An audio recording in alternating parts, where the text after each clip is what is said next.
Today we are going to take a look at post-traumatic stress disorder, a disorder marked by several physiological and psychological changes following a dangerous event. To understand post-traumatic stress disorder, I have compiled some themes that make up this psychological condition. First, we're going to look at its definition. Second, adverse childhood experiences are marked by physical, emotional, or mental dangers that occur within the formative years of a child. These adverse experiences are found to have psychological impact in adulthood, in addition to an increased risk for suicide and other maladaptive behaviors like drug abuse. Third, we're going to look at the symptoms that compromise the well-being of an individual suffering from PTSD, followed by the physiological changes that take place when a certain stimulus serves as a trigger to a traumatic experience. And fifth, we're going to look at complex post-traumatic stress disorder and how it relates to physical, emotional, or mental abuse. Then we will understand more about the different types of measurements and treatments of PTSD. Before we go on, however, I would like to first define post-traumatic stress disorder. According to the authors of the Diagnostic and Statistical Manual of Mental Disorders, PTSD is characterized by symptoms of intrusions about and avoidance of memories associated with a traumatic event. Oftentimes, the emotional impact of these events are repressed over a period of time, which can make treatment difficult.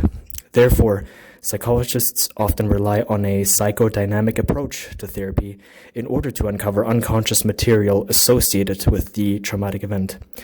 I will provide more details on this later. Adverse childhood experiences are characterized by emotional, mental, or physical dangers that present themselves in the formative years of a person. This can be particularly debilitating as the brain during those years is not yet developed. When memories become repressed, individuals with childhood trauma often forget their experience, leaving them with a residue of emotional pain and discomfort.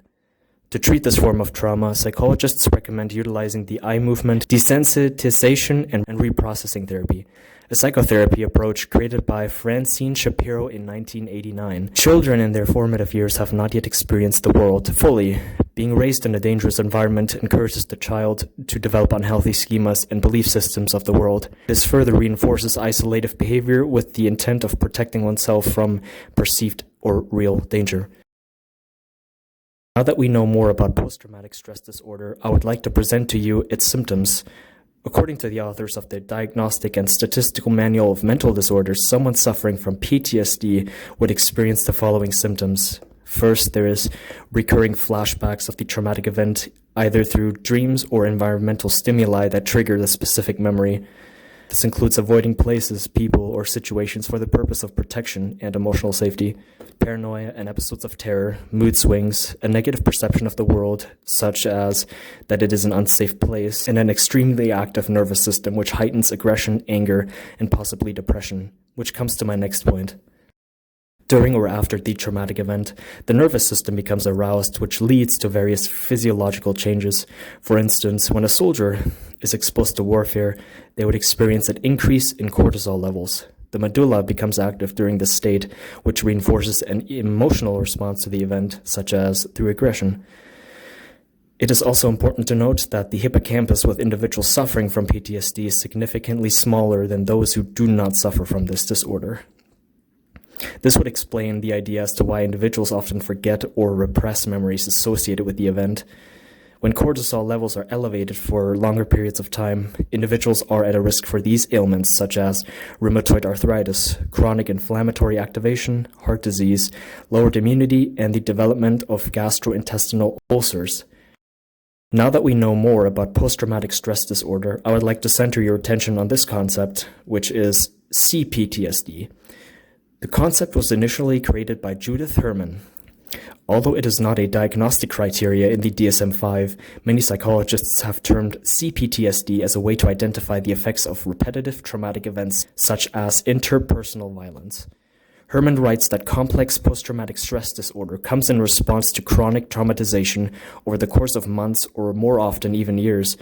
This can include emotional, physical, and/or sexual abuse, domestic violence, living in a war zone, being held captive, human trafficking, or stalking. It involves interpersonal conflict, emotional dysregulation, and having difficulty labeling emotions as they arise during a traumatic episode, which leads to tendencies to dissociate from reality and then finding difficulty developing an identity. What is important to note is that Herman coined the term complex because psychologists often misdiagnose individuals, such as battered women with depression or a phobia, due to overlapping symptoms. Poses the question, why isn't complex PTSD included in the DSM-5? Well, one possible answer is that the term CPTSD is commonly used on social media outlets like YouTube, including content creators that claim to have a degree in psychology but don't. This makes the term less credible, and more qualified psychologists are quickly to reject the idea. CPTSD is often used in lay communities to explain interpersonal narcissistic abuse and its effects on the human mind and personality development, and finding ways without the intervention of a licensed therapist or social worker to recover from said abuse. What is interesting to note is that the DSM-5 does not include the effects of long-term interpersonal abuse on the mind, which makes the idea more compelling.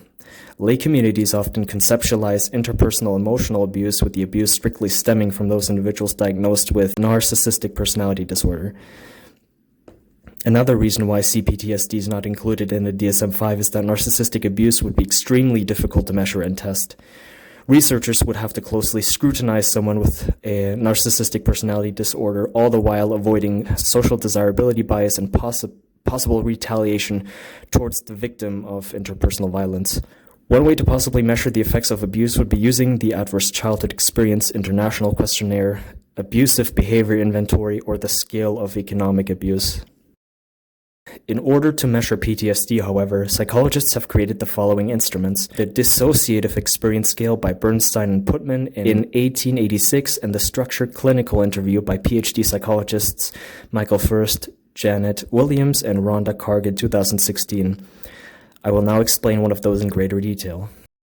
In the Dissociative Experience Scale, Bernstein and Putman used a 10-point Likert scale to determine the severity of PTSD and the tendency to emotionally or mentally detach from reality, hence the term dissociation.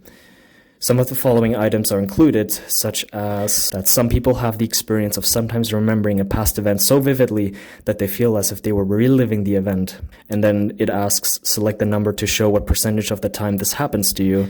And then obviously the Likert scale, determining the intensity of that particular experience. Average score will indicate the severity of dissociation. Usually any score above 30 represents a high dissociation level. With this in mind, I would like to center your attention now on the different treatments for PTSD. Starting out with cognitive behavioral therapy, it involves a form of psychotherapy aimed at correcting negative thinking and consciously changing behaviors as a way of changing feelings. Psychologists would encourage clients to challenge their maladaptive thinking and then develop healthier ways to cope with trauma. This involves talk therapy and compassion-focused therapy. Next, we have prolonged exposure therapy. Psychologists would create an artificial environment, such as through an Oculus Rift or reality lens, to mimic a traumatic event. It would serve as a simulation, and then they would expose their clients and immerse them in this simulation that mimics the traumatic event as a way to decrease arousal levels. Psychologists claim that the more you expose yourself to something, sensitize yourself to it, so therefore it's not as intense as you thought it was over time. And although it is not real, clients are still faced with the source that caused them severe discomfort. Psychologists argued that the medulla and nervous system decrease their activity the more the person is exposed to the source of their fear. With that in mind, I would like to let you know some limitations of current research done regarding post-traumatic stress disorder. For example, Riesick et al., for instance, in 2012 sampled a total of 150 battered women suffering from PTSD after a domestic violence incident. The sample was divided into two subgroups where 47 women received the CPTC treatment, 53 women to CPT treatment, and 50 to WA. In order to increase the external validity of the experiment, researchers could have increased the sample size to at least 60 individuals per subgroup.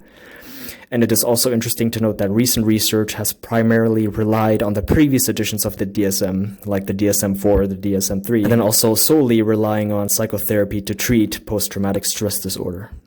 To conclude this presentation, I would like to leave you with an idea.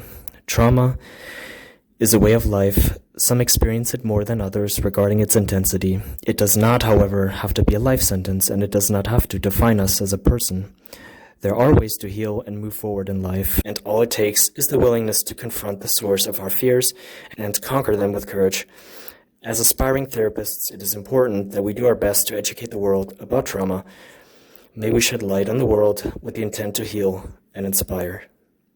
Thank you for watching.